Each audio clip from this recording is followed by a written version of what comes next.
Pavle Shamadei, who is the Development and Continuous Support Coordinator at the National Foundation for Civil Society Development of Croatia.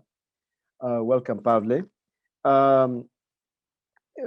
Who he has been actually at the National Foundation since 2006 and actively involved for over 15 years in civil society development and projects. Also Nashla Abed, who is the Monitoring and Evaluation Officer of the Anna Lindh Foundation, based in Alexandria. And Nashla has been with the foundation since 2012 and has served in a number of capacities. And I was looking a little bit at her bio, and she does a number of other interesting side projects as a very active citizen. For example, since 2016, she started this project called Between Walls Pop-Up Saloon, where she hosts exhibitions and lectures and concerts from her house, from her apartment. And then she's also starting a number of other projects around the region. And also Stefanos Valianatos, who is the co-founder of FOTOESSA, which is a Center for Education, Research and Action based in Athens. And he's also the national head of network for Greece of the Anna Lindh Foundation. Now, what is this about? Why are we having a seminar, a webinar on EuroMed Civil Society at 25? Well, this is part of a Anna Lindh Foundation funded project called Vadis EuroMed Civil Society, which is it's a project of many partners. Leading partner is the organization that Pavle works for, the National Foundation for Civil Society Development of Croatia. We are involved as a CIES. FOTOESSA is also one of the partners, together with the European Institute of the Mediterranean, or IEMED, based in Barcelona, and the House of Europe of Rhodes, in Rhodes, based in Rhodes, Greece. And as part of this project, we have a number of activities, which is basically to highlight what has been happening in civil society in the Euro-Mediterranean region. Also, given the fact that at 25 means since the signing of the Barcelona Declaration in November, when was it? 2005. And since then, to see the evolution, we've also have tried to look into the impact of COVID on the development of EuroMed civil society. And as part of these activities, we've also actually IEMED led a survey, which we will be discussing slightly a bit today. And so we will, before we proceed, let me have Pavle say a couple of words also as part of the leading organization as part of this project. Pavle. Mm-hmm. Thank you very much, Dimitrios. I hope we hear each other properly. I mean, I heard everything that you said. I hope everybody can hear what I'm going to say, and it won't be long. It will be quite short. And thank you, Dimitrios, for the introduction, which already embraced a lot of information about the project. As I won't go, as I said, much into detail. Just to remind you, or just to shortly make an overview of the main objective, the project is basically set to evaluate the state of civil society in the EuroMed area. And that is, as Dimitrios already said, after 25 years of EuroMed partnerships. And so one of the main goals is to propose a set of policy recommendations to further enhance and develop civil society in the area, which actually is going to be achieved through some of the steps that already took part within the project. And the first, and maybe the most important one, at least for this phase of the project, is definitely a survey, which actually is a sort of assessment of the current state of the art of civil society in the EuroMed area. And that is the main subject, on the main topic on which I will shortly refer to in my presentation, which will be, again, not too long, because we now have only preliminary results, which I hope could at least provide some sort of insight into where are we going with it and what can we actually do with the results provided or gathered, and with further analysis even go into more specific shaping of the possible and hopeful recommendations, as I said before. So apart from the assessment, as said, a number of other activities will continue in the project, within the project, or in the framework of the project.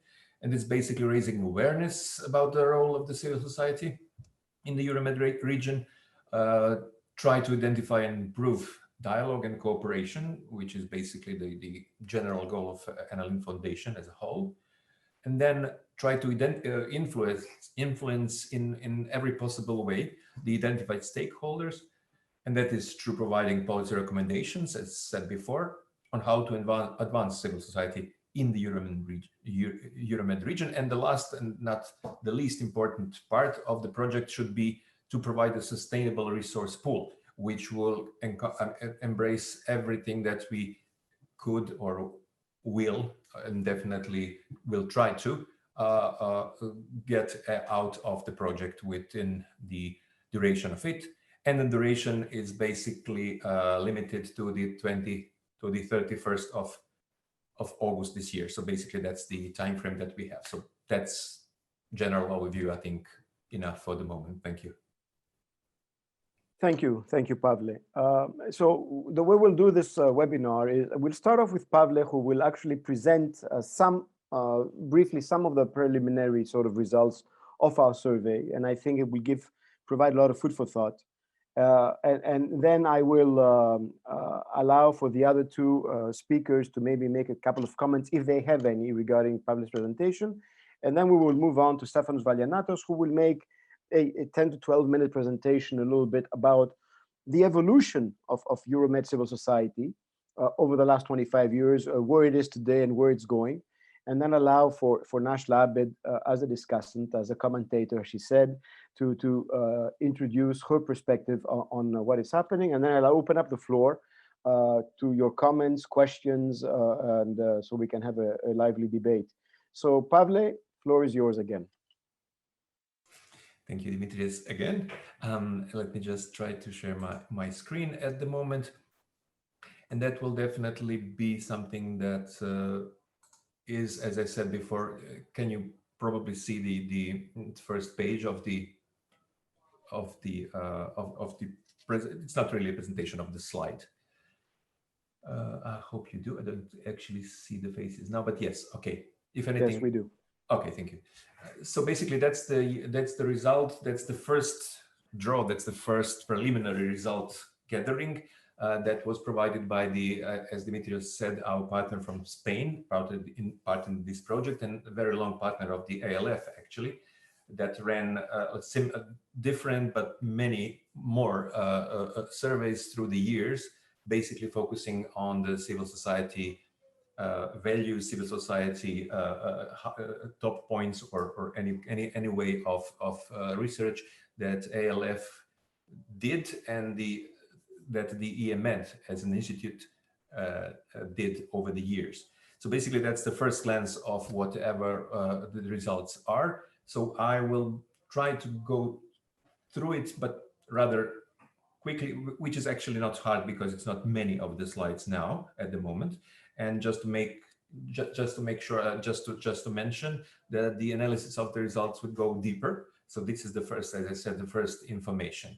But basically, it could give us a food for thoughts, as Dimitrios said before, and provide some sort of insight what to expect further on this survey. So basically, this is just the general overview of the respondents. Basically, almost half participants came from the North Mediterranean countries, mostly EU, as you know, and the almost half again from the Southern Mediterranean countries, which is the so-called southern rim of the Mediterranean. This is a brief profile, which I won't go into details again, but basically it's worth noticing that the CSOs, the civil society organizations, are the vast majority of the respondents, which is obviously self-understandable, as they comprise the most of the membership within the national networks of the NLN Foundation, which actually were the main public for this sort of for this survey, for this exercise. So basically, we're going straight to the subject of facing challenges in the EuroMed area, which was the section in which we try to focus more on what and how the participants, the people that answered the questionnaire, think about the aspects of social, culture, and human dimension of the Barcelona process, how they influenced how they evolved positively. So basically, we can see sort of more or less equal share of the main outcomes, because the blue represents, as it says here below, the blue represents the EU countries and the orange the SEM countries. So basically, this is something that gives us a notion that something was changed, and the changes are mostly positive.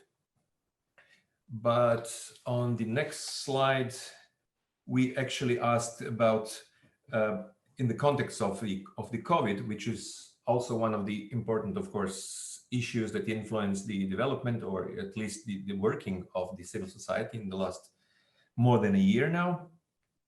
We asked about in what way the numbered goals, some of the goals numbered here or stated here, require a greater efforts in each of the participants' countries. So that's basically meaning what is the biggest problem. And it also turns out that the results came out rather coherent, that the issues like constant issues of the civil society are at the top. So I won't go into details in this chart as well, because it's self-understandable mostly. So the second part of the results, the grouping of the results, deals with the obstacles and threats hindering the empowerment of civil society. So basically, this is what are the noted or seen obstacles, and what actually increased during the last year due to pandemic, as the question here is stating. So basically, there are actually two results that gives us sort of an insight what could be the recommendation, and that will, when I finish, that will probably be quite visible from the actual recommendations that were gathered already through this survey, and the recommendations are basically still to be worked upon. But we have some preliminary, as I said, results. So basically, apart from limited funding, which is the common denominator of most of the comments coming from the civil society as a whole, the two next ones, the mobility restrictions and the administrative hurdles,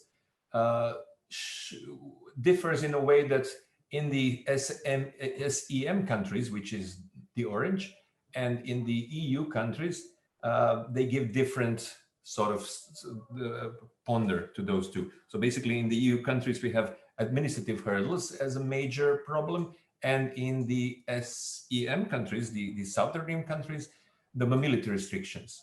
So having in mind actually this outcome, it will be interesting how to try to combine the approach of the recommendations that will actually give us two-folded answer: more mobility with less administration. That will be interesting to see if we succeed with that.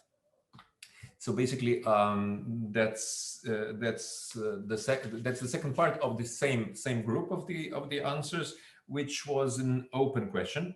And the open question, as you of course know, it's hard to actually analyze on the level of frequencies, and basically gives us sort of a common denominator of the most frequent answers, which is not so precise, and therefore this question and the question 7 at the end of the questionnaire will be looked upon deeper, and as I said before, analyzed more, and that will probably give us better insight. But this is still something that gives us a sort of overview what actually the consequences of the obstacles mentioned before to be expected in the near future. So I won't go into details here because it's rather coherent.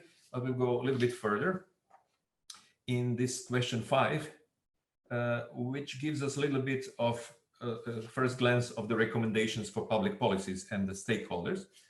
And then we actually have two first answers: fundraising, which, as I said before, quite obvious and quite expected. And then the second one, which is also frequent, but comes here quite visible, and that's the collaboration with policymakers and institutional stakeholders, which is basically something that we wanted to, and we still would like to go more to go deeper with this project. And will, as I said before, and as you might remember, is one of the biggest and the most important aims of the project. So to go down, and not for long, to go down to the last part of the results so far, the group of the answers is called Towards an Enabling Policy Environment for Euromed Civil Society, which is basically what we wanted to get out with. I mean, that's something that gives us best possible at this moment, best possible insight and what recommendations at the end of the project might be. And so there is a first question in this group, which actually focuses on which of the actions here stated on the screen or stated in the questionnaire is going to support the civil society and help the participants most to reach their own goals. So apart from first four, which are basically coherent within themselves, gives a more or less equal ponder from the SME countries and the EU countries, we come to the two that are quite different in the outcome. First of all, it strengthened the CSO capacities as a notion, as a need, which obviously gives more than twice frequent answers from the South Mediterranean countries. And that's obviously because of the lack of such activities so far, and a little bit less lack of such activities in the EU countries, as you can see here. And then again, quite big difference in the question and in the agenda, in the sort of given answer or offered answer. Craft shared digitalization agenda, which is much on the side of, which ponders much on the side of the EU respondents. At the moment, this could just be probably discussed later, but I think at the moment we could just probably rationalize that this is due to maybe not clear term of what actually craft shared digitalization agenda means. So basically, it gets a little bit confused.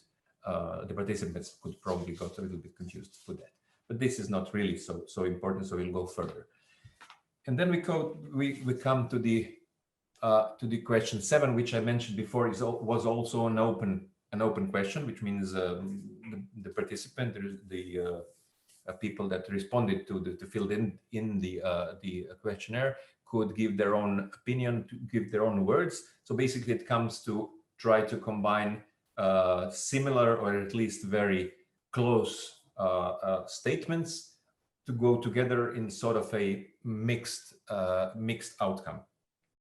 So basically, we have the first two, which are quite notionally, quite obviously pondered from the SME countries, which is the South Mediterranean, as I said before, and a lot less ponder from the EU countries. And these are the increased networking and partnership opportunities to and ensure transference of competencies and accompaniment, which is basically something that relates to what we said before. So sort of exchange and sort of transfer of knowledge and competencies is quite needed in the Southeast or South Mediterranean countries, and much less at the moment, at least, in the EU countries. And then, of course, the second one is funding of projects, which is also much more pondered by the countries in the South and less in the EU. But then we have something that corresponds with the with this blue answer in the second question, and that is the question. I don't have numbers here, so this one that I will now stress. And the ponder is greater from the EU countries, and that's again ensuring funding. So basically, funding is always a issue to be raised, and funding is always something that is lacking, and this is something that we cannot run from. But basically, these are some of the differences, some of the short overviews, let's say, ideas. What are the main topics of our future recommendations? And just to remind you, the recommendations will not come directly from the survey. They will come from a lot of activities that are planned within the project for the next couple of months, ending up with this little bit bigger and a little bit wider event that is planned to take part in late June or early July. And then in the meantime, of course, as well, during the duration of the project, there will be a lot of discussion. There will be expert groups focusing on a couple of those ideas and issues that were raised through this survey, to the outcomes. And of course, as I said before, the outcomes themselves would be even a little bit more explained and of course analyzed in the meantime.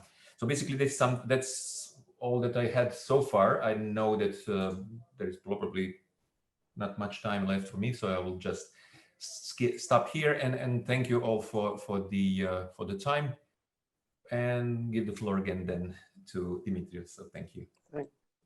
Thank you, Pavle. Thank you for this very quick overview of the survey, the sort of preliminary survey results. And as I was listening to you, I mean, I've been looking at the survey, and it's true that we can have a number of interpretations. And I keep thinking also that part of this project, we've already had a number of webinars, and I think some of the answers lie in those webinars as well from some of the speakers.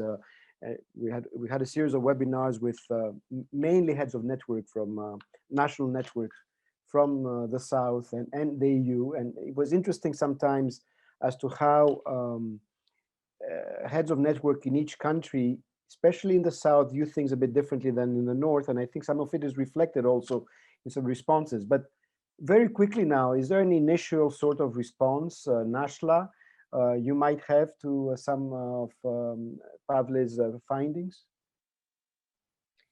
Very brief comments. I'm happy to see actually that it is in line with the survey we did partially. I mean, you had some very other important questions you put about the policy making. So yes, also the survey we did last year, beginning of the COVID crisis, really emphasized on the need for more funding, flexible funding, mobility, and for more support for cooperation. So I'm happy to see that this is also reflected in your survey. It backs up our results in the end.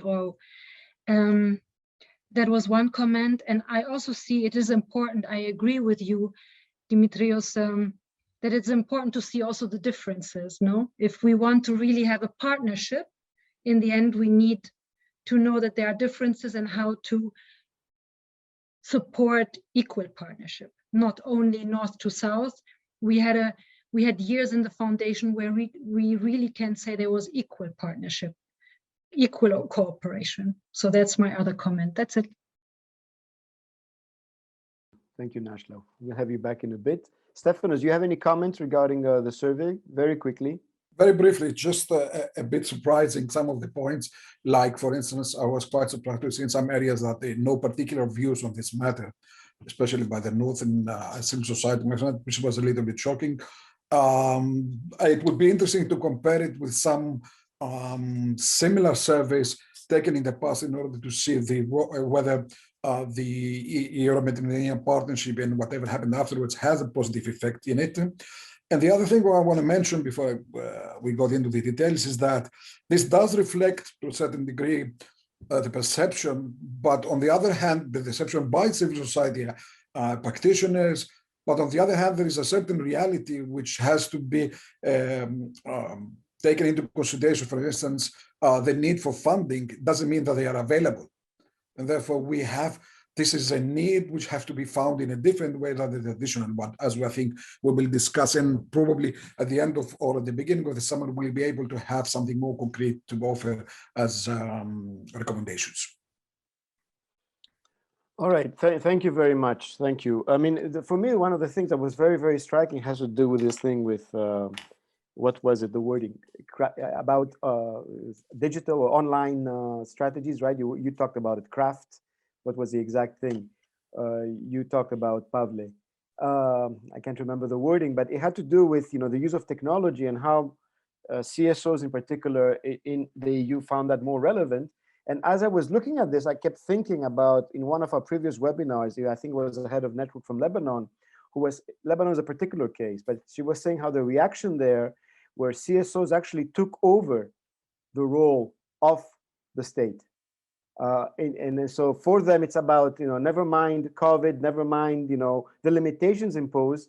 They had to step in, just like they stepped in, for example, also with the explosion in Beirut. They stepped in, the CSO stepped in. And there, you know, it's not about digital or anything like this and the comfort of one's home to reach out. It's really about being on the ground and doing things beyond what CSOs would be expected to do, because the state has a function and then CSOs have another function.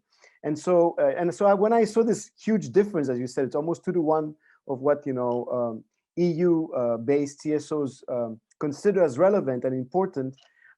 It tells you how the challenges might also be very different, and it has to do with the structure of societies and how, of course, a different approach to what civil society actually is among many CSOs. So for many, it's outreach through exactly what we are doing here. For others, it's much more hands-on, and so one has to deal with those limitations.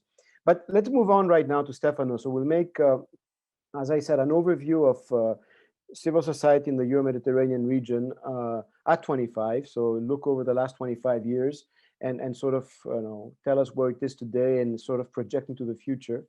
So Stefanos, you have about 10, 12 minutes to be able to do this. Go ahead. Thank you very much, Dimitris. Yes, indeed. What you have, your last comment is really my starting point in a certain degree, is that the first issue that we probably have to get into is how would you define the civil society, which are different approaches to it. And definitely, regardless of what some of the academics or the decision makers or policy makers would like to underline, the ground floor, on the ground actually determines what we should be seeing like that. So a general and I would say simplified version of it is that civil society is the third sector, the one in between the state and the state and the market. But that, for me, is extremely simplistic because it tends to also oversee some other aspects of it, whether we'll have some common action or a collaborative action, whether this action is directed towards common interest and other things. And I think this is a very interesting point that I have also gone through one of the surveys of IEMED, and there was a certain approach which actually perceived that the role of civil society is a lot too much politicized in a certain way, like monitoring and watchdoging the civil rights or the human rights aspects and the state, whereas it ignored what you have just described. What was going on in Lebanon is that the civil society as an institution, the civil society as a space actually of activism of the citizens and the peoples in general, is the one who is actually offering a number of other activities and roles that the state or the market fails to deliver. So this is something that we'll have to take into consideration. And I think probably the reality is that a more complex approach to the notion of civil society is much more functional and much more realistic. Now, as you've said, we have actually put the starting point 25 years ago in combining to the beginning or to the birth of the Euro-Mediterranean Partnership. And that should be for us, it's a landmark because for different reasons, but it's also related to when was that time, which is approximately 1995. And the Euro-Mediterranean policy per se, and the Barcelona agreement per se, paved the way for something very important, at least for the region that we are, it did combine those regions in a much more coherent way.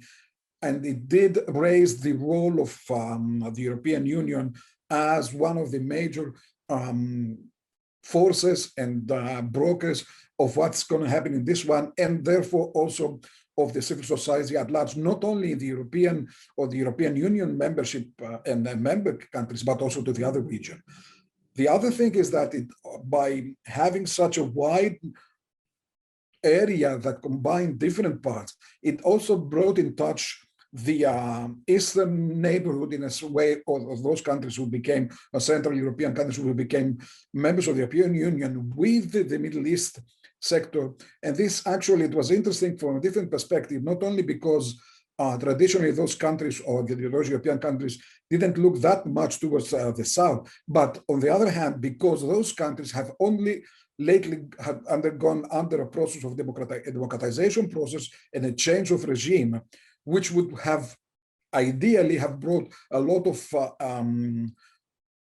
interesting input towards what was desired, at least in the European side, to take place in the Mediterranean and actually lead towards a degree of democratization.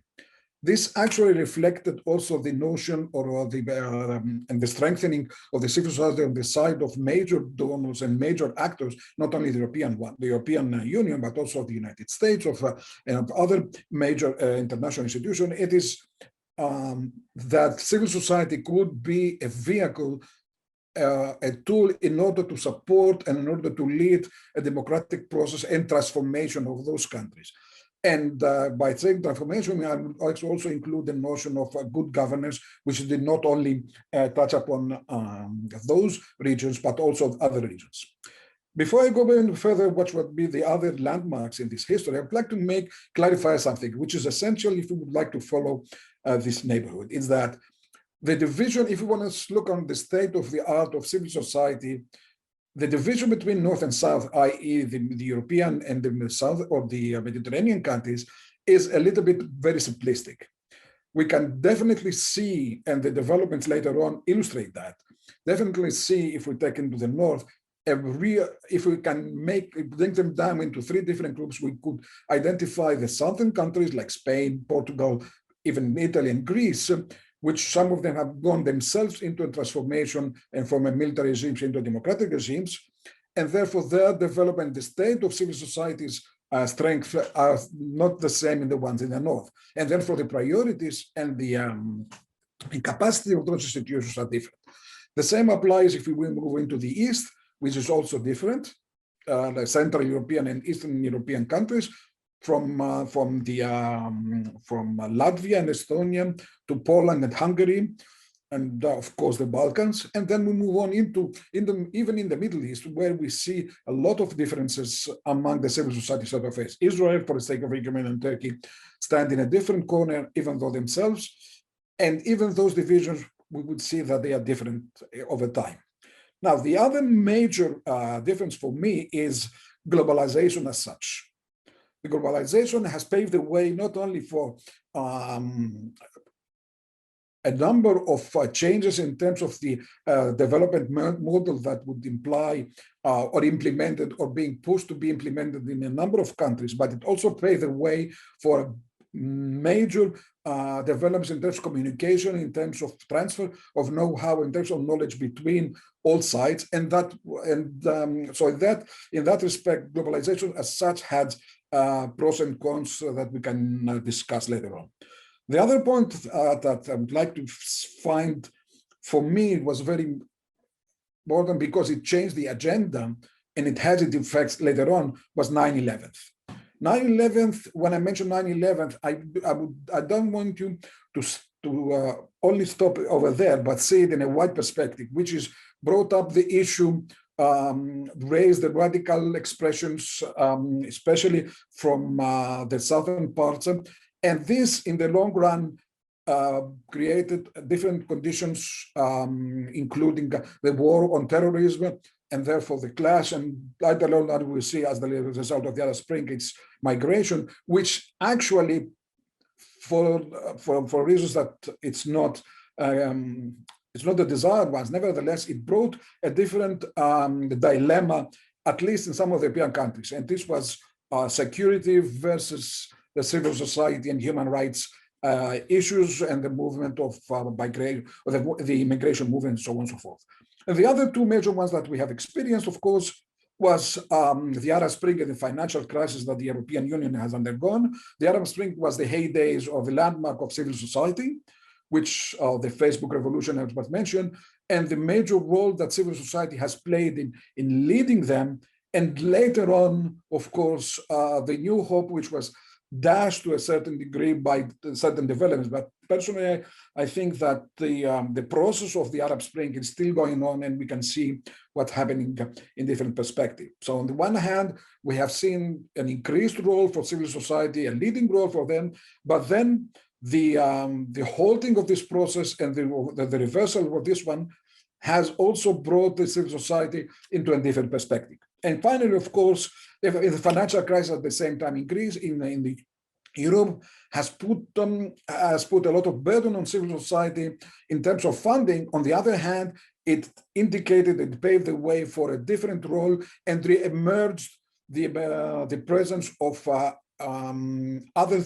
other forms in the civil society expression. One of them, of course, was a new social movement. And on the other hand, something which for me is very crucial, which would determine the future of action, I think, or direction of civil society, is the emergence of the philanthropy, the link between, and especially of social entrepreneurship. And of course, the COVID-19 element, which has also reshaped the region. And I think I wouldn't stay that long on this one because it's going to be the debate next week. And therefore move on with which appear as the major challenges in this region. So if I want to divide them, I would say that the first one is the issue, and is also raised by a number of them, the sustainability of civil society as such. This is the issue because some of the challenges is I'm not sure that we are going to see a raise in the funding for civil society actions. On the contrary, and even if we have a raising of the funding, the conditions under which it will be given would be different. And therefore, civil society as such will have to move on and increase its capability in order to attract such those available funding and deliver them in the way that it should, which will require probably more social impact orientation, in other words. And this is where social entrepreneurship and its orientation becomes more relevant. But at the same time, be able to manage and secure different funding from different revenues and in different areas. The other point, which is I put it in a very large perspective, is putting their house in order. Those last 25 years also discredited civil society, or at least part of them, and have shown that within the civil society community, we have what we call informal and formal groups, civil society organizations, and NGOs. Some of them are linked to other cases. In that respect, there is a need by civil society itself to come with to become more relevant, because more informal groups seem to be presenting themselves and claiming and departing from being covered or expressed by the traditional civil society organization and NGOs, and definitely other forms of informal groups. This also links them to the relationship with the states and the markets, and this is something that I would like to put it in the other one. And it is one of the major challenges is how to deal with some of the developments, and this is in the south, especially in the south, but not only that, is by the emergence of or the erosion of democracy, whether under autocratic and authoritarian regimes or in similar, or even in the European side, where we have certain countries that democracy has, or at least some of the behavioral modes of some of those countries has been changed, at the expense of civil society. And this actually goes hand in hand with another challenge, which relates actually to the previous one. It's the evolution or the emergence of what we label as conservative civil society. And this can be seen in a different perspective, but definitely this shows a divide between the values that many civil society organizations claim that they hold, and there is a need, if civil society is to emerge as a unified front, to bridge those differences and come up with something based on the values for a common action. The final things I would like to mention is, for me, it's very specific to this area, is that, first of all, it's that there is a shrinking space where civil society would express and operate. And this is not only linked with the interventions of the state, but it's also the expansion of the private and enterprises into some of the domains, real or virtual. And the other one for me is very essential, are two things. One, especially in that region, is to find a way to challenge or to counter the extremist discourse and the correlation that we can see in both sides of the Mediterranean.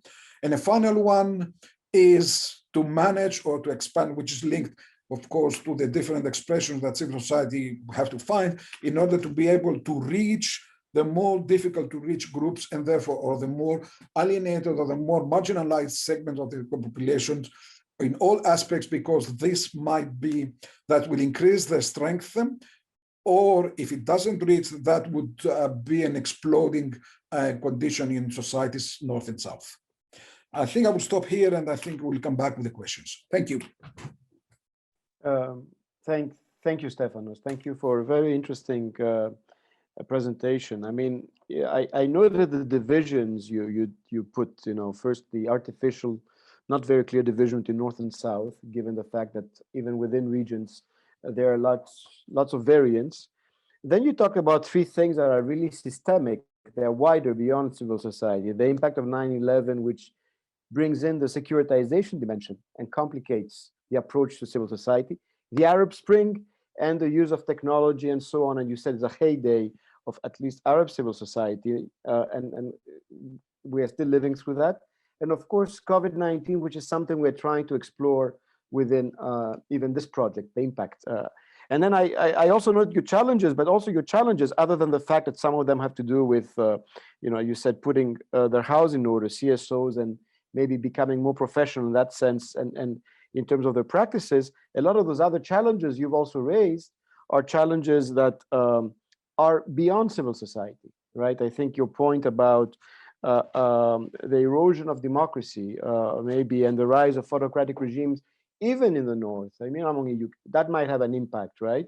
And the different types of civil society, and of course, the issue of reaching the more marginalized groups, which has to do with social justice and equity and so on, which is an issue which our societies, whether in the north and the south, will be feeling more and more, especially as some are feeling it already, but as we're going to get out of the pandemic, it will be very much evident there as economies have to be rebuilt, what the impact is going to be. And the marginalized groups are usually the ones that are going to suffer. Anyway, enough said. Nashla, let's hear your comments and your take. I should say before I give the floor to Nashla, I like in particular, I was just thinking how, in a way, in this panel, Pavle and I are the most boring persons, Pavle is, someone in Croatia, but I'll tell you what I mean, who's involved in civil society work. Okay, I'm the Greek in Turkey, but we have Stefanos, who is this mix that I like, he's a Greek born in Egypt and who spent time in Cairo for the first 18 years of his life. You can see this in the way he talks. And Nashla is also interesting in that Nashla, yes, works for Ralph. She is both German and Palestinian. And then I think they, both Stefanos and Nashla have a better feel in that sense. That's what I meant, Pavle, by I as being boring, right? I hope you forgive me. And I think they have a better feel in that they can link both. They've lived both sides and of what the issues are. So Nashla, floor is yours. It was very nice. Thank you. And thank you, Stefanos, also for your input. I will partially disagree, okay? But I will not now really always refer to what you said, because, you know, my memory with age is a bit. For me, you know, the keywords are now disruption, and innovation. And I think the big questions are how to be prepared for tomorrow's challenges. I mean, how can CSO be prepared for tomorrow's challenges, and how to give flexibility to respond to the changing circumstances, no? Like, let's talk about Anna Lindh. They don't have an emergency budget or mechanism, you know. Something happened, and I mean, in the South, we were actually quite experienced, you know, in reacting, but we haven't developed any instrument or any mechanism to be prepared. And I think that's what needs to be done. So now we come to the budget, okay, because it is also related to the budget. The European Union now has this new instrument, NDICI, I think, okay, I might be wrong because they like these abbreviations. And actually, they are now giving 8% more money to this aid instrument budget, whatever, you know. So what I wanted to say is, and I think in total it's like 10 billion euros more. You know the budget of Anna Lindh, so you know that these are other dimensions. So I think it's not, even though I agree, okay, the governments, etc., we don't need to talk about this. However, there is money, they are putting money somewhere. The question is just, how do we push them to put the money where we think it's more of a value, no? Long term, how can they really change society? Do we need to use the word, but this will go now too far, but is it all about security, you know? Because we believe in dialogue. So how much money are they putting into dialogue? How much money are they putting into other fields? So I think there is money. That's one point. And now coming back to disruption and innovation, I think we need to take care that civil society organizations are equipped, are supported, as I said, to respond to the challenges, to be prepared, and to develop innovative ideas. Now I want to say also something based on my experience when there was a lot of funding going to CSOs, as you said, Stefanos, during the Arab Spring time. A lot of money went to small CSOs, to young people, and I think that is missing at the moment. And we talked a lot about micro grants, and I think the money needs to go into young organizations that are, you know, and even you can even describe your CSO network in Greece. It's a fantastic example, no? I think this needs to be a priority, okay, and that's one of the challenges, because micro grants and the rules of the European Union. Now we talk about European Union. Now we to have an innovative CSO world or organizations or an innovative network, and then I would like to say yes. You are right. We need to see also monitoring and evaluation. It's my role. It's part of my role to see what is working and what is not working. However, I also believe, and now I come back to the time of the Arab Spring, I also believe in the concept of or approach of fail forward. I don't know if you heard about it. You know, it's about learning and growing from mistakes, no? And I think there needs to be also budget and the space to make mistakes, because what I saw and experienced is that the young people, they learn because they have been making mistakes and they have been developing, all of us, I mean, not only the young people. But this is how you, in the end, I mean, if we look at Silicon Valley, there's a lot of money going in, no? And then there are a few who are really successful. So I think we need more money for sure. And I think there is the money. And yes, and we need to think about to apply the fail forward approach. That's my intervention now. And yeah, I'm honestly very optimistic, because civil society is, you know, a bottom-up, and it's a bottom-up approach, not people who are taking action, people who have a vision and a mission in life. So yeah, I think we will have some interesting years coming. That's it. All right. Thank you, Nashla, for your very interesting take, which is, yes, a bit different from what Stefanos has said, especially the fail-forward approach, which basically, or learning from one's mistakes. And you also link that to youth, which is a section of the population we always talk about, and you know, the numbers of we see in our regions in general, the percentage of youth involvement in CSOs and volunteerism and so on is low compared to so many other parts, at least of Europe. And one, it's always about how to engage them and how to empower them, and the need for them to be there, to come in. And so I find your approach interesting. I put a link in the chat, which is the NDICI from the European Commission. It was like, the whole thing is about 79.5 billion, right? And you said that this is about 8% more than the last budget cycle. So how do you access it, and how, and very interesting also your first point, I mean, about the need to reform and think forward. So how ALF has no emergency funding mechanism, which would have been very helpful.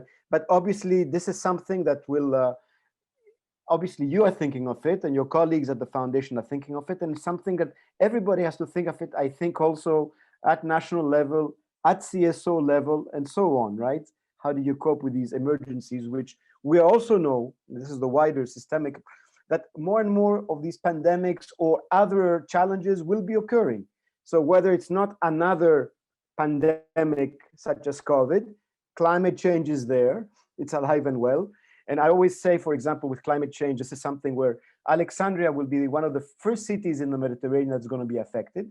We know the UN Intergovernmental Panel on Climate Change shows that at least 4 million citizens of Alexandria will become internally displaced persons because of the rise in water levels, right?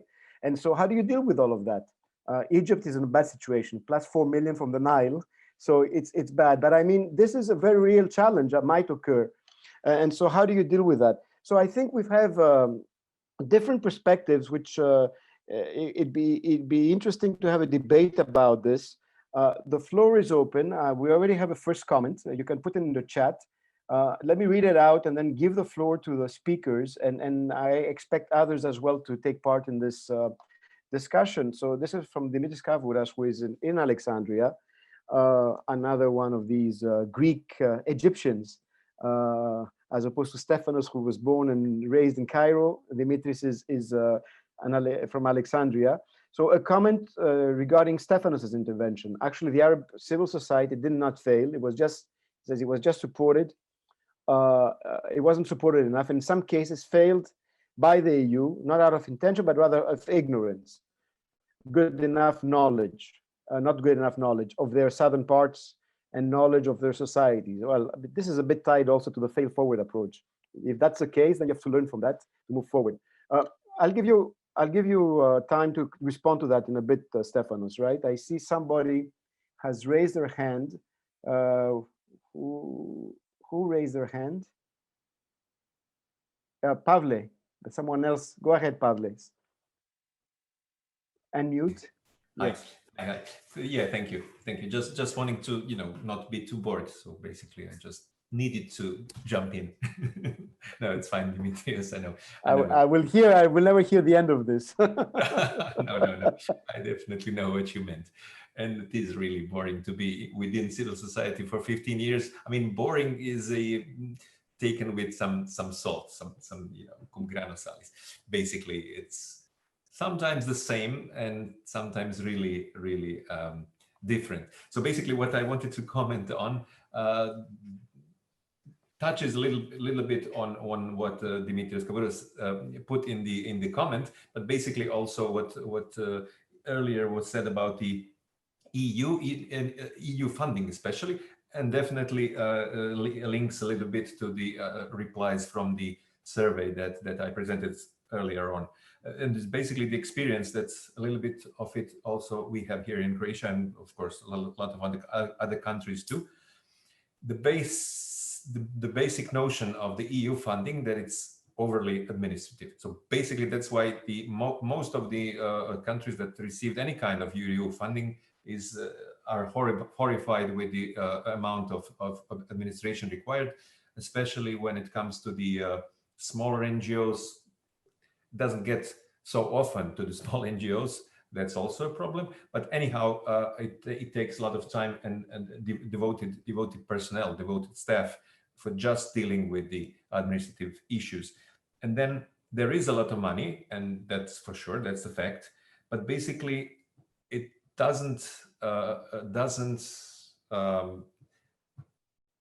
shows further on, down the road, as a raise in sustainability of the NGOs, so, or the CSOs, basically. So that's also a problem. Why is that so? It's hard to say. Basically, it's the money that goes to the specific projects, specific activities that does not repeat in themselves also, although there is a need at the beginning of every single EU-funded project to justify the sustainability, or at least to hope for any kind of measurement of the sustainability to be reached after the ending of the financial support. But it doesn't happen so often. So that's also a problem.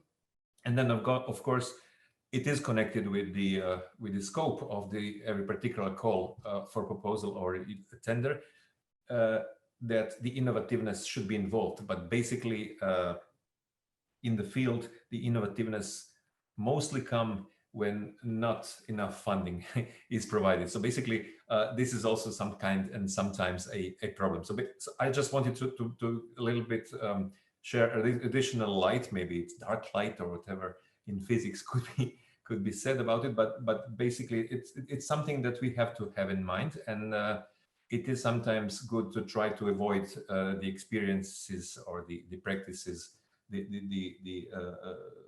lessons learned, as they say, in any future kind of recommendation that we'll be going towards in the next months of this particular project. So that's my point for this moment. Thank you. Thank you, Pavel. And I think some of it is actually reflected. What you were saying is a bit reflected also in the survey. It's something that one can assess. A couple of things have to do with administrative and other issues, have to do with the complexity of a lot of the funding schemes and how maybe in an emergency situation, but not only, they complicate life as well for CSOs that want to do their work. Let's take a comment from Maita van der Mark. She's raised her hand. If you want, you can turn on your camera and unmute yourself, and we'll unmute you, or you can unmute yourself, introduce yourself, and let us know what you have to say.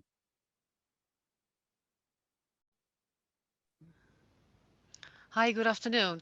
I'm unmuted, but I'm not allowed yet by your organization to start a video. Let's see if it works now. Yes, I have your permission. I have your permission. Good afternoon. Okay. Thank you very much for organizing this webinar. And it seems I'm the only participant from the north. And I took the time. I'm very happy I did so. I'm an associate expert for the Dutch Association of Municipalities, and specifically for the international department. And I also worked with the Hague Academy for Local Government. And as you would say, I would like to prefer to say I'm also a practitioner. So I facilitate projects within Eastern Europe, but also within Albania, on the process of citizen participation, local government, and you might say also some forms of social enterprises. And I would like to pose one question, if I may, to Mr. Schramadej. And it was not boring at all, your contribution, because practitioners have to, I would say, I'm not a scholar, but I very much like to go back to scholarly results to base my actions in reality with. So thank you very much, by this practitioner, with your insights. Could you say anything about anything, if there would be anything differently if you go to look for gender in the question, in the answers you got in your survey? And the other thing is, I would like to comment on something Mrs. Abed said. It was the concept of fail forward. And I very much agree with that. And I will call it the action learning. So within the projects I facilitated, and the Dutch Ministry of Foreign Affairs is happy to fund, there is room for making mistakes. And specifically when it comes to citizen participation, civic participation by youth, by elderly, you don't have to look at any segregation by age. Everybody should be allowed to learn, and you learn by making mistakes. So that's the concept of action learning, and actually it's accepted in some funding also by the European Union, but also with this MATRA program. It's the MATRA program of the Dutch government. And then there's one other thing I would like to say. There's also with the survey you showed us, I'm so happy to see that your respondents mentioned how important it is to improve the collaboration with policymakers and institutional stakeholders. And of course, as the Dutch Association of Municipalities, we continuously have to lobby for taking account the local government. A lot of the countries, also in Euromed zone, are in this process of decentralization. So having more tasks, less budget, conflicting body of judicial possibilities, maybe conflicting bodies of rules, and at the same time all these ambitions and all these urgent matters like climate change and inequality and poverty. So as a associate expert and myself also political active and a social activist, I'm very happy with these results because I can take them under the arm with my colleagues to the Ministry of Foreign Affairs. Look, we're still needed, and it's the CSOs who are saying this. That's the important thing. So thank you very much. Thank you for your intervention. Again, I did not say Pavle is boring. I said in terms of our background. I talked about our background when we have. That's what I said. Pavle, you got it right. Now, also interesting regarding your concept too of active learning, fail forward. I mean, there's another thing we also don't do many times. We always talk about best practices instead of looking at worst practices, right? Which is also something we always forget. We have to look at worst practices. Sometimes they don't have anything to do with us, but the fact is that they're examples of things that have failed, and therefore one has to look at this. Does anyone, I mean, we want to step in? Pavle, Nashla, Stefanos? Pavle, yes, go ahead. Mm-hmm. Thank you. Yeah, you're right, Stefanos. My background is a bit boring. I'm kidding, of course. Anyway, as the first question was directed to the gender,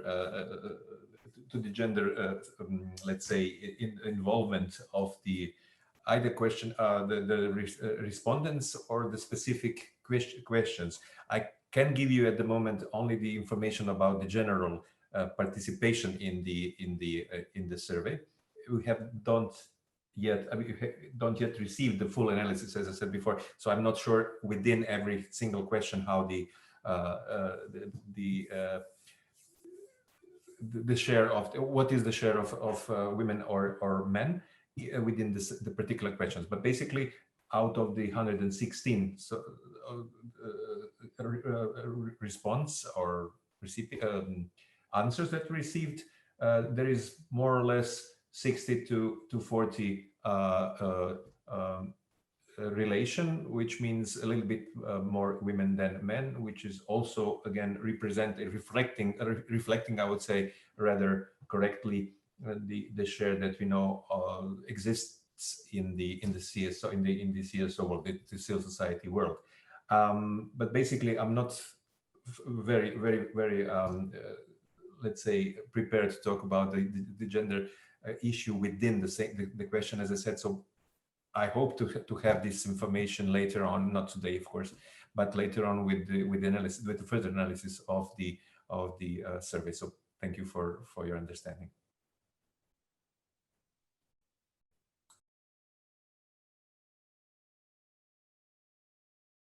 Sorry, Stefanos, please go ahead. Yeah. Yeah. Yes. Well, let's start with the funny part of being boring or whatever. First of all, Dimitris is also representative of something he didn't mention, which is the cosmopolitanism, because of his being brought up in different parts. And then Pavle, I'm not sure, but as a drinking companion, he wasn't boring. So back to business. First of all, of course, I didn't argue that Arab civil society failed. Or what I did say is that the conditions have changed, and therefore Arab civil society was found at gunpoint in a number of those countries, and not only in those countries. I would include from the South Israel, which is that the outrage of civil society, the issues that it touches upon, it made them, it alarmed certain regimes, or allowed certain countries, and therefore they had the opportunity to fight back, and vice versa. So this is a continuous process that we'll have to see. Yes, the funding is always important, but what I'm arguing is that it will become more competitive. Even if it's available, it will become more competitive, and therefore the need for the civil society activists and organizations to improve their skills, and definitely, when I mentioned the civil society, the social entrepreneurship community, is that because we already know that the European community will be demanding certain, in terms of evaluating the program, certain achievements. Therefore, in order to be able to illustrate the impact that they have achieved, and all of them, as I think our Dutch partner over here mentioned, is that they have to prove what they are doing. I'll just give you an example. In that, in the past, the money was easier and the evaluation was not required one. National knows very well that the Alan Lindh Foundation, as other organizations, investing a lot on evaluation and monitoring, and this would be essential. The other point I wanted to raise is that, yes, I'm not saying that funding the small NGOs should, or the small civil society organization should be banned, but definitely we'll always have to remember that what's at stake, the odds at stake are very high. And the challenges that are in front of us are too many and too demanding. But the worst of all is that the civil society will have to face them simultaneously. It's not like they will have to invest in one domain and leave the other. All of them will have to be faced domestically. And the only way to achieve and meet those challenges is only if they act collectively as a civil society. None of them independently has the power, has the strength to face them, and it's only collectively. And the outline or the civil society outlook today is not one that illustrates something like that, and for good reasons in a certain way, because as we argued, and not only in different countries, we have the rise of conservative civil society civil society and conservatism in general. We have the rise of religious-based such organizations which are extremely activist, and whose values are not necessarily coinciding with the others, and therefore they need. That's why I said also earlier on, they need probably that to put the house in order, not only as an individual organization, but as a domain, as the third sector, as it was called in that respect, and therefore probably a code of conduct would be essential, and so on and so forth. And the last one, I think a lot of you have mentioned it, is that what should be the relationship between the other two pillars of this triangle, which is The state, when we talk about the state, I also include the local authorities or the municipalities and the market. Those relations, if we are going to achieve something collective, will have to find a way to be functional, and they will have to allow space for other them to be able to achieve the maximum possible. And in that perspective is where civil society will have to make itself present and powerful. As I've said, it needs to take a position in Calmlot as an equal partner with the other major stakeholders. And because, as I think Najla was indirectly mentioned, is that a lot of those money will have to be spent in a way that, and the program will have to be formulated in such a way that's a bottom up, so that it would take into consideration the real conditions on the ground and the real challenges on the ground. Thank you. Thank you, Stefanos. You want to say something, Nashla? I mean, it's interesting because I still think Stefanos and your approaches are a bit different, because for you, Stefanos, what you're talking about is sort of how to continue building on what we already have. And so you say civil society works collectively. And then my question to you, we can come back to it, is, does it work collectively? You are coordinator of the Greek National Network. Pavle works for the institution coordinating the Croatian National Network. Is civil society acting collectively, other than, it's interesting, that approach. But what Nashla is saying is she's bringing in the issues of disruption and innovation. She's bringing in the issues of change and the younger generation, which means that you cannot continue business as usual. You're saying, yes, we cannot. That's why you're suggesting very good things, such as a code of conduct, which is something you've brought up. And I think it's an idea that needs to exist, right? And linking this to social entrepreneurship. I totally agree with you on these things. But do these things address disruption, which is happening at all levels? Does it address the issue of innovation? Does it address the issue of how you bring in and empower and give a voice through, the fail forward approach or the action learning approach for the younger generations to be involved? And it's something I think that we really need to see whether this is being addressed. Nashla, do you want to add something? I know you don't want to, but the floor. I found it interesting, since last year with the corona, everyone has been talking about the new normal, how things need to be changed. And 1 year later, I hardly find the discussion going on as it was a year ago or 6 months ago. And yes, I agree. I think a lot has to change. Yes, a lot has to be done to introduce this change. That's all I can say. I think I also put a link, by the way, in the chat of an initiative in Germany. It's called Fair Share of Women, and they are looking into the matter of how many women are in leadership position in CSOs. And I think also this is for the future. This has to change. Another point. Okay, as I wait for others to step in as well, I should say, because we've talked about a few things. COVID, Stefan has made an allusion. This webinar is also part of a series. We're going to have 4 more over the next month, 1 every week, and the next one next week, next Wednesday, is going to be about COVID-19 and IEMED civil society, where Stefanos will be moderating, and about our 2 speakers will be Richard Youngs, who is at Carnegie Europe and who knows the region very well, and Nelly Corbett, who is the vice president of the Lazord Foundation. Nelly herself is French-Egyptian, so she also carries both worlds within her, and that will be the focus. Later on, in 3 weeks, there will be a webinar where actually the coordinator, the moderator of that webinar is here with us, Maria Hadjipavlou, where we will be talking about youth and women, and we will have representatives from both shores of the Mediterranean. 2 weeks from now, the next webinar will be about culture after the one on COVID-19, then the gender and the youth, and then the last one would be about sustainable development goals and how these are being met. And we've tried in all of these, either these are one-on-one conversations, 2 speakers and a moderator, or in some of them, 4 speakers, 2+2 and a moderator, to try to deal with these issues in depth. So, and I will be posting more information about these events as they come up and they're being promoted.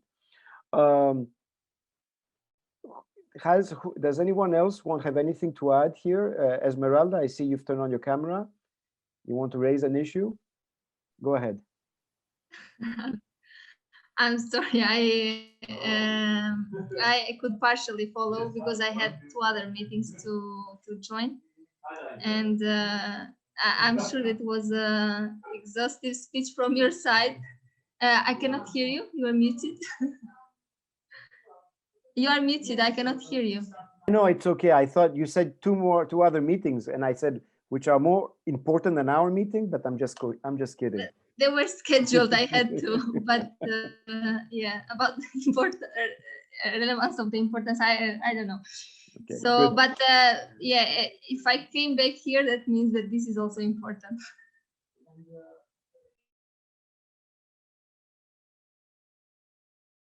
You are again muted. I know. Thank you. Stefanos, you want to address maybe the issue, and Pavle also, about, so what I just said before, I said, you talked about coordination. How can this happen, for example, within national networks? Is work coordinated enough, or that's a wrong format? I mean, one thing is awareness. You bring in the networks, your CSOs from different fields that are relevant to Anna Lindh Foundation's activities, but can you lead the way, you and national coordinators in that work, in that sense? So Stefanos, Pavle, go ahead. Okay, should I then? All right. We just yesterday had a meeting of the national network, and basically exactly something like what you're saying now, Dimitrios, came out, and that's basically how, I mean, why do we always wait for some initiative from above instead of starting something from the bottom up, as they usually say, and trying to contact some power that be, and in the way of either trying to formulate something, some call or some initiative, some way of innovative funding, or at least funding to something that gives an impression, or gives a hope that it will change things a lot, which is usually the narrative, but it rarely happens actually. Or at least to formulate groups within the same national network. We already had this initiative some time ago, and it was called clustering, in order to maybe come up with the demands that will fit to specific let's say subgroups of the members, and basically they're all involved into the ALF, let's say, business. They're all involved in the raise of debate, or the raise of understanding, the raise of tolerance, and everything that we stand for. So basically, it occurs from time to time that we have some initiative, and then let's say it just in time it grows slower and weaker, and I'm not sure why. I mean, usually where the funding is is offered, of course there is always some action, but sometimes even when there is no funding, as I said before, the innovation usually comes from the areas in which the funding is lacking. The best initiatives comes out. So basically, I don't have the recipe. I could hardly say that we succeeded in such a thing over these couple of almost a decade now in Croatia, in the national ALF network. But it was, I could say that that same thing for my experience in the last 15 years of the civil society organizations, not only within ALF, but the general civil society organization, the civil society organizations in general. that it happens like that. I mean, when the funding is secured, you have some, action, and you have some initiatives.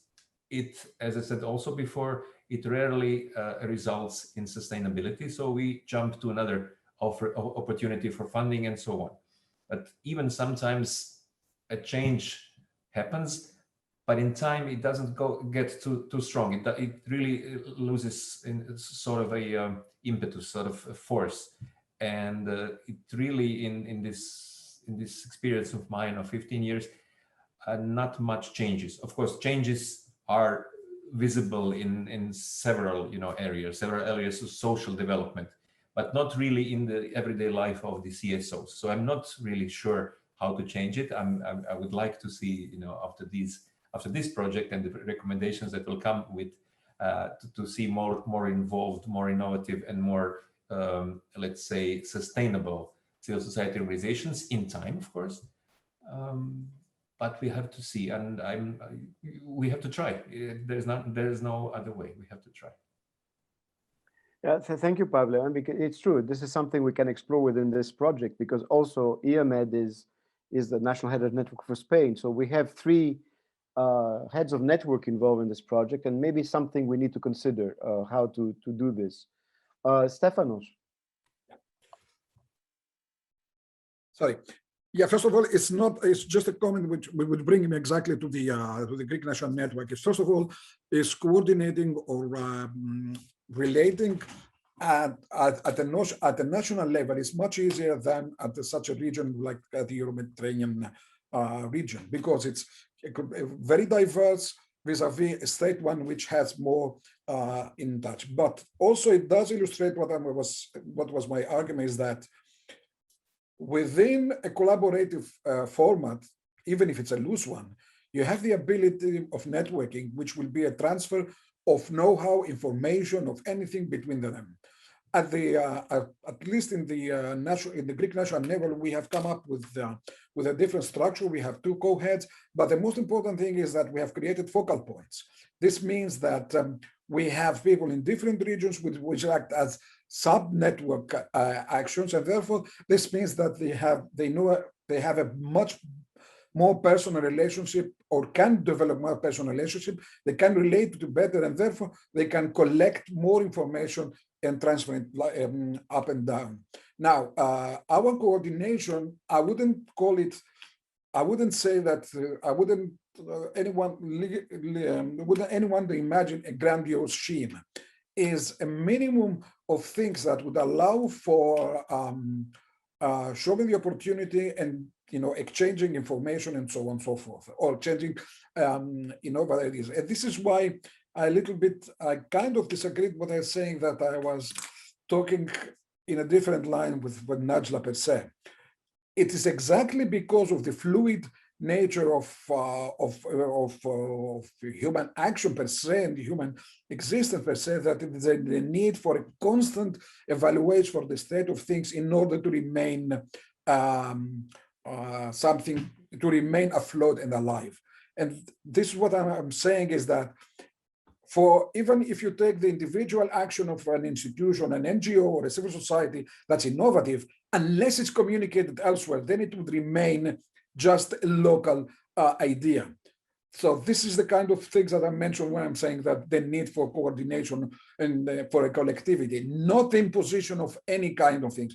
And basically, I'm much more concerned about the notion of sharing or agreeing on the values that should characterize most of us, so that they can move on.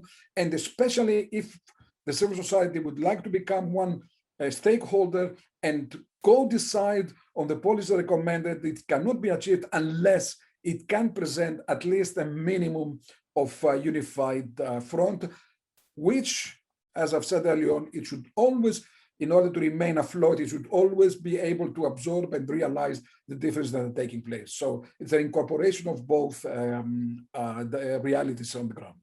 Thank you. Thank you, Stefanos. I mean, I just said this to generate a dialogue and a debate. I mean, I think all of you have made very, very valid points in terms of how you view things. And you actually, it's true, your presentation was more, also had a historical sort of evolution, while Nashla was also looking towards the challenges that are coming from a slightly different perspective. I mean, all of them are equal challenges, and the US practitioners, all of you involved in this CSO sector are aware of it. Well, we are coming to an end of this seminar, this webinar. I mean, you know, it leaves me, at least as I'm looking at my notes, with more questions and answers. But I think the point is that we're talking about the challenges, and we're trying to look ahead in the future. We're going to build on this survey and a few other developments, events, and we have planned for this project, and hopefully we can come out with some recommendations that are crucial for us, for the EuroMed region, and ALF, the Anna Lindh Foundation, and I think that's our role. And so we look forward to seeing you in our next webinar on next Wednesday. We'll be posting stuff, sending emails and posting stuff up on social media. And as I said, it's going to be more of a conversation this time, a different format, where with the two speakers and the moderator.